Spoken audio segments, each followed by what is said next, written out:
Saint Pierre d'Alcantara, traité de l'oraison et de la méditation, chapitre 2, première série de méditations pour chaque jour de la semaine.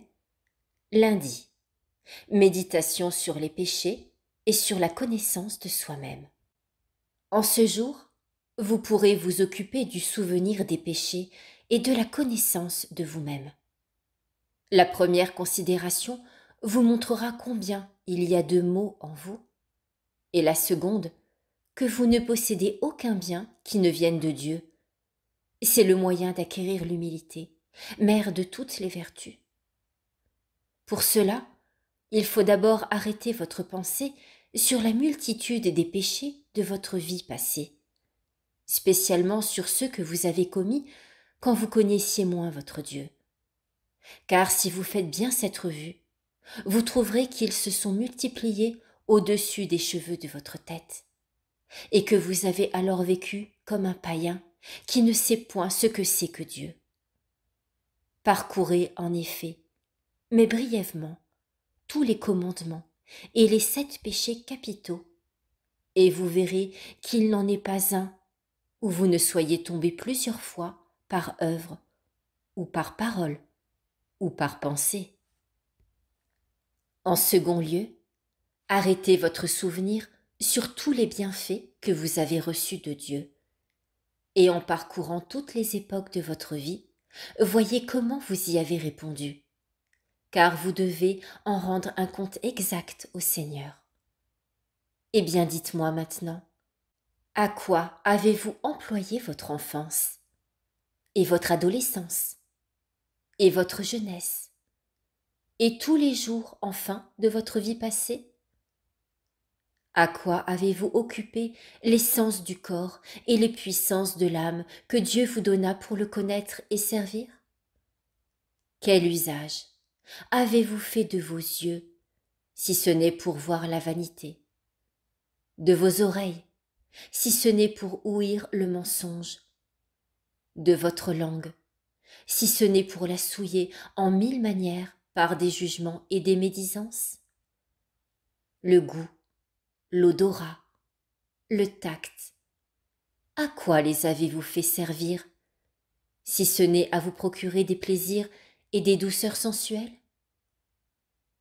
Quel profit avez-vous retiré des sacrements de l'Église que Dieu institua pour être votre remède? Comment avez-vous remercié le Seigneur de ses bienfaits? Comment avez-vous répondu à ses inspirations?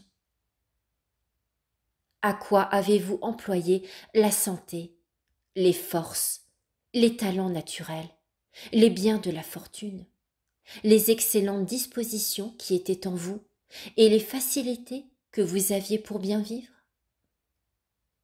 Quel souci avez-vous eu du prochain que Dieu vous a recommandé et de ses œuvres de miséricorde qu'il vous a prescrites à son égard? Que répondrez-vous en ce jour où Dieu, vous faisant comparaître à son tribunal, vous dira: rends-moi compte de ton administration et des biens que je te confiais. Je ne veux plus que tu en sois l'administrateur. Ô arbre sec, et déjà digne des tourments éternels, que répondrez-vous en ce jour, lorsqu'il vous sera demandé compte de toutes les années? Que dis-je? De toutes les minutes, de tous les instants de votre vie? En troisième lieu, pensez aux péchés que vous avez commis et que vous commettez encore depuis que vous avez commencé à connaître Dieu. Et vous trouverez que le vieil Adam vit encore en vous par bien des racines et par beaucoup d'anciennes habitudes. Considérez votre peu de respect envers Dieu. Combien vous êtes ingrat à ses bienfaits, rebelle à ses inspirations, et paresseux dans les choses de son service. Jamais vous ne les faites ni avec la promptitude, ni avec le soin, ni avec la pureté d'intention que vous devriez, mais bien pour des considérations étrangères à Dieu et pour les intérêts du monde. Considérez d'autre part combien vous êtes dur envers le prochain et plein de compassion pour vous-même. Combien vous êtes ami de votre propre volonté, de votre corps, de votre honneur et de tous vos intérêts.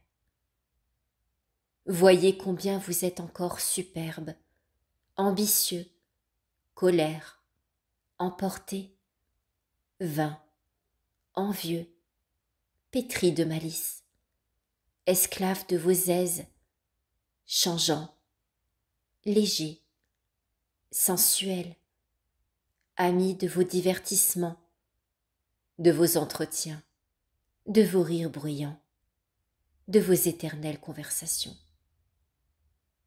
De plus, voyez combien vous êtes inconstant dans vos bons propos, inconsidéré dans vos paroles, négligent dans vos œuvres, lâche et pusillanime dans toute affaire importante et sérieuse.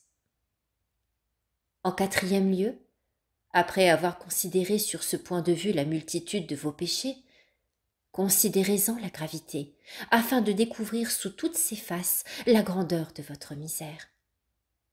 Pour cela, vous devez d'abord peser ces 3 circonstances dans les péchés de votre vie passée. Contre qui votre péché a-t-il été commis? Pour quelle cause et de quelle manière a-t-il été commis? Si vous considérez celui contre lequel vous avez péché, vous trouverez que c'est un Dieu dont la bonté et la majesté sont infinies, dont les bienfaits et les miséricordes envers l'homme surpassent les grains de sable de la mer. Mais pour quelle cause avez-vous péché?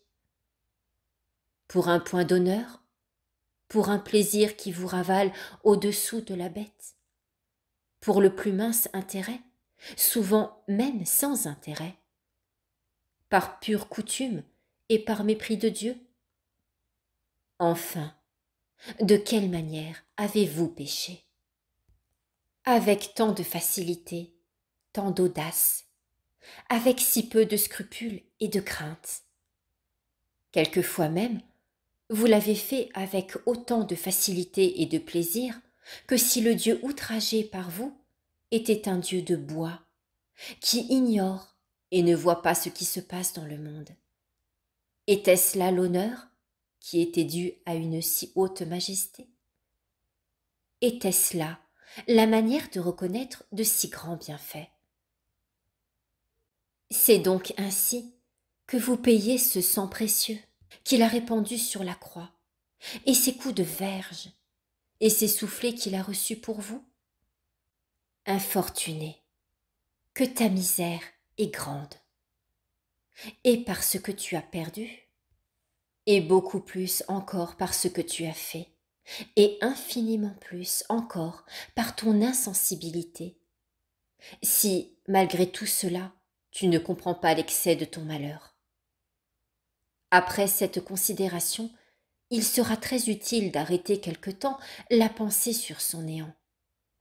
Creusant cette vérité, que de vous-même vous n'avez rien en propre que le néant et le péché, que tout le reste vient de Dieu. Il est clair que tous les biens de la nature et tous les biens de la grâce, qui sont les plus grands, lui appartiennent en propre. Parce que c'est de lui que vient la grâce de la prédestination, source de toutes les autres grâces. Parce que c'est de lui que vient encore et la grâce de la vocation, et celle de la persévérance, et celle de la vie éternelle. Qu'avez-vous donc en propre? De quoi pouvez-vous donc vous glorifier, si ce n'est du néant et du péché? Que votre pensée s'arrête ainsi quelque temps sur la vue de l'un et de l'autre. Ce néant, ce péché seul, prenez-les à votre compte. Et tout le reste, mettez-le sur le compte de Dieu. Vous verrez par là d'une manière claire et palpable qui vous êtes et qui il est. Combien vous êtes pauvre et combien il est riche. Par conséquent, combien peu vous devez vous confier en vous-même, vous estimer vous-même, et combien vous devez vous confier en lui, l'aimer et vous glorifier en lui. Après avoir considéré les divers points que je viens de dire, Ayez de vous-même les plus bas sentiments qu'il vous en sera possible.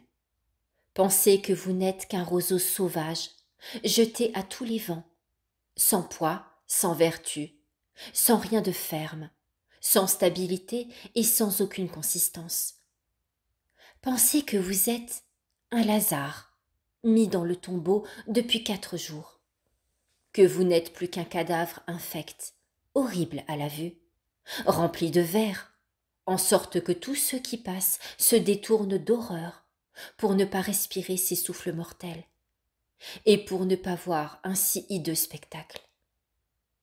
Imaginez-vous que c'est là l'odeur qui exhale de vous devant Dieu et devant ses anges, et tenez-vous pour indigne de lever les yeux au ciel, indigne que la terre vous porte, que les créatures vous servent, indigne même du pain que vous mangez et de l'air que vous respirez. Jetez-vous, comme cette pécheresse publique, aux pieds du Sauveur, et, le visage couvert de confusion, avec cette honte qu'éprouverait une femme en présence d'un époux dont elle aurait trahi l'honneur, le cœur brisé par la douleur et le repentir, demandez-lui pardon de vos égarements, conjurez-le au nom de son infinie bonté et de sa miséricorde, de daigner vous recevoir de nouveau dans sa maison.